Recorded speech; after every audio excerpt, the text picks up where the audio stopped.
Hey guys, welcome back to Alfheim. Before I get into this video properly, there's a bit of news I want to talk about, because I'm going to be releasing 3 videos of Alfheim today, which makes this a pretty historical day in my normally not so filled with that much content channel, because 3 videos is quite a lot and it's not exactly what I was planning to do. But we're coming really close to the deadline, and as I'm uploading this as well as the next video of Alfheim, as well as the final cinematic video of the POV, it should be the 30th of June if all goes well, and if it doesn't go that well, it's gonna have to be the very early morning of the 1st of July, because the 10 AM, at least here in Holland, is the deadline for the contest that I'm making this for. Hence why I am really trying to push this in order to get it out, and why this eventually turned out to not exactly go to planning. Though I still had a plan for this, and I'll definitely be able to get this out for the contest. It's just not as neatly as I normally would wish to do so, and that's also why these videos, even though I did still want to put them out, since I have the time lapses saved and I wanted to make it into some form of content here, they're just not really up to the normal standards perhaps. I am kind of winging this commentary as much as I was winging the making of this restaurant over here. And so yeah, it might be a little bit different than usual, and I just wanted to talk about that and let you guys know that that is the case. And yeah, that is basically that quick notification at the beginning of this video. Now to actually talk about what I am doing in this video, I'll come back to the idea of the contest and like the general planning for today a bit later, but just an introduction of what I'm making in this video.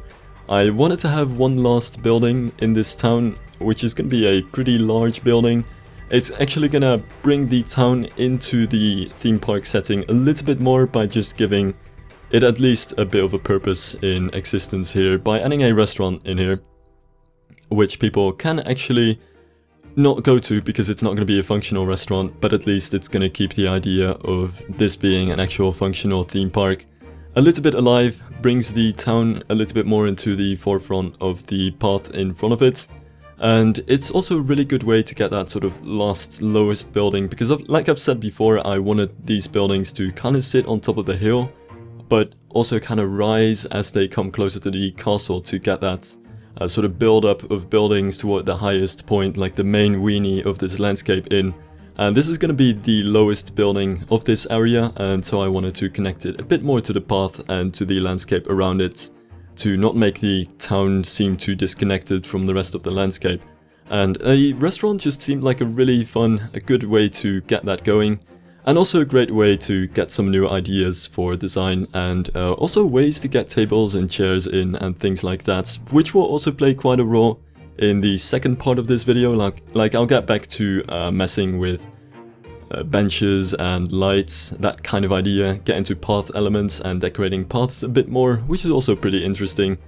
And the design for the restaurant itself is pretty simple though. It's very similar to what I've already been doing at this point in time. The only major difference, I would say, is that I try to avoid the big galleries of arches that I have with the other buildings. I'll still have some arches on this building in the future, and I'll build those in a few minutes in the time-lapse, but it's not as much as like I would usually do. A lot of the focus on this building is actually on the details on the walls, using all sorts of door pieces and other details that work to get the colors and textures in, as well as the windows and just the general detail on the walls instead of having these large galleries of arches and pillars. That's the general idea behind it, because in the end I did have to fit a restaurant in here.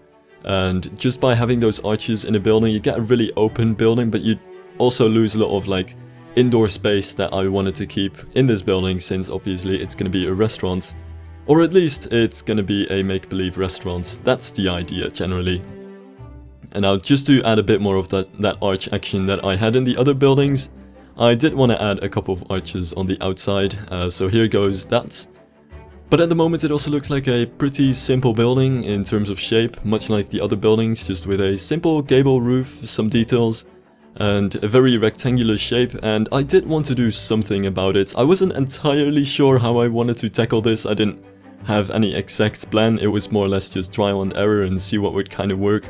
But I wanted to make something that would not only give like a nice entrance into the restaurant and have something that sticks out of it and draws you into the restaurant, but also something that adds a bit of height to the building. Like at this point I didn't feel much of a connection with the rest of the town, which is quite high and raised on top of that hill, and I wanted to add something which would be the highest point of this building to kind of connect it to the rest of the area, which would just look a little nicer if you look at the town from a view in the distance, like the other side of this little valley here. So I wanted to make an entrance on top of which I could actually place a tower to get that height in and also some extra detail. And that is basically the idea behind the roof which I'm adding over here. It generally follows pretty much the exact same style of what I've been doing before, just with some slight variations on general themes. But I wanted to bring out a tower in the front, in the middle of this little section, to get that extra height going in the building, and I kind of skipped a section in the time-lapse as well over there.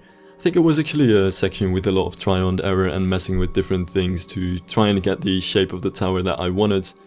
But the most important thing is that it kind of sticks out of that roof there and has another one of these very typical elvish spires to it, because in the end this building as well is quite simple actually. It could almost pass for a general Alpine building, except for like the very details.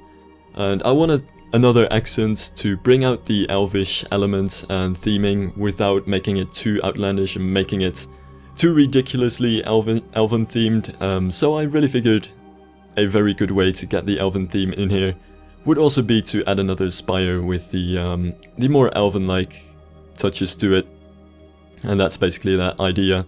I had this open for quite a while, and then I figured it wouldn't really look that good when it's open, like it just looks kind of awkward with the roof behind it.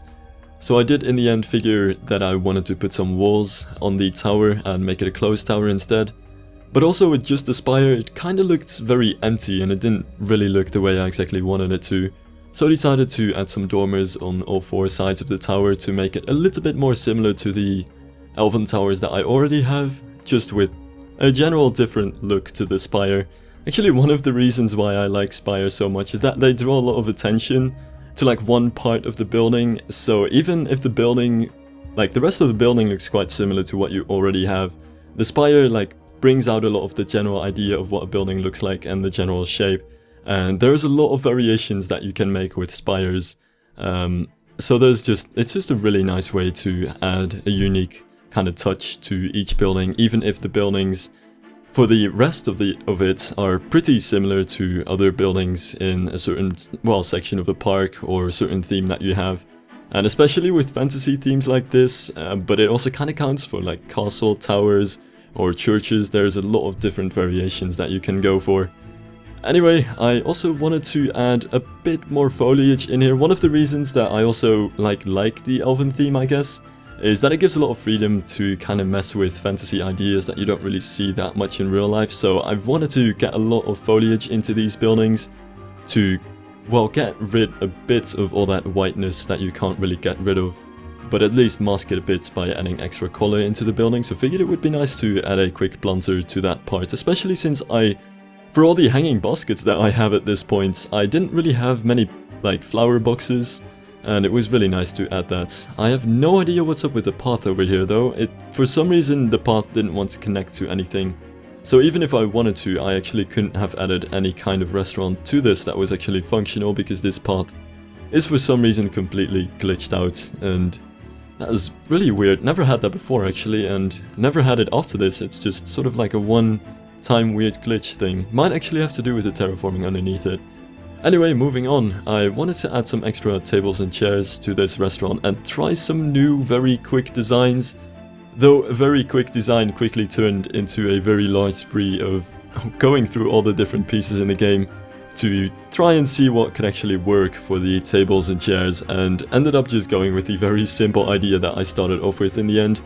Just a quick ladder to make the end of the chair, and the wooden bracket piece, I think it's got a name that sounds something like that, as the bottom of the chair, which works pretty well. It's quite a small chair, it's not too big and too bulky. It's definitely not the most beautiful chair, but I guess it's somewhat believable. And what's kind of funny is that before I've gone for tables with the fountain piece as the white sort of table, and I've also gone for the wooden tables, which are pretty small, but I figured now it would be kind of nice to have the fountain as the table and use the wood as a sort of tablecloth to get that general restaurant feeling in there. And another idea which actually works pretty alright, and I'm actually quite happy with how it turned out.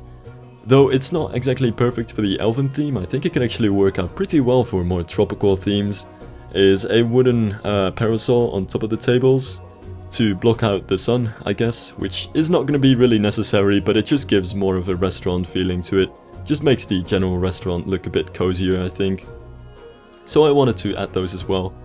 And yeah, that is basically that sort of general planning. For as much as I had any planning at all to begin with, that is. Which really wasn't that much. I actually get a lot of questions about this, so I think it's interesting to talk about it. I get a lot of questions about like how much planning I do, whether I draw out things before I start building them, or like how much of an idea I have of what I'm gonna build before I start doing it. Well, for one, I don't usually draw it out because I'm just not that good at drawing, and it would take ages to do so, and I don't really have the patience for it. But I do have to say, even though I don't really like plan it out physically, I do usually want to have like a good idea of what I want to do, like a general idea of I'm gonna place a certain building here and it's kind of gonna look in this certain way. I don't really like starting before I have like a general picture in my head of what I want to go for. But for many of the small things, and just quite often anyway, I just more or less wing it. And I think it's just most important to kind of know what general direction you want to go into. And like the very precise things you can always mess with a bit in the game. Like drawing it out kind of works, but it never really works for the specifics of what pieces you want to use or how you want to have like specific details to look like, especially with the limited pieces that we have in the game at the moment. So I think it just really helps to have a general idea of what you're going for, to not get completely lost. And it's also really easy to lose motivation if you don't have like an idea of what you want to go for, because you know, you start judging your project by what it looks like at the moment, which is very often unfinished and very ugly. But if you really have an idea of what you want to go for, you more or less have a goal, even though there's no, strictly speaking, no goal in a game like this. I find it just kind of helps to keep you going, and that's just kind of why I want to keep a general idea of what I'm building, but it is largely just winging it. There's also just, you know, time involved. I don't want to spend too much time on all of this. And hell, in this particular thing, I couldn't spend too much time on it because, well, there was a deadline, and it is actually very close, and I can't really, well, afford to spend a lot of time planning things ahead. I just more or less have to hope that it's all gonna work out alright, and that is basically a lot of what I'm doing. I mean, in the end, you can plan things, well, ahead as much as you can, but there will also always be things that you can't really plan ahead, or like things that you discover that you weren't figuring beforehand. And I think a lot of the fun in the game is also just playing it and just experimenting with things and seeing what you can do at the spots, instead of having these enormous plans beforehand that you have to follow very strictly.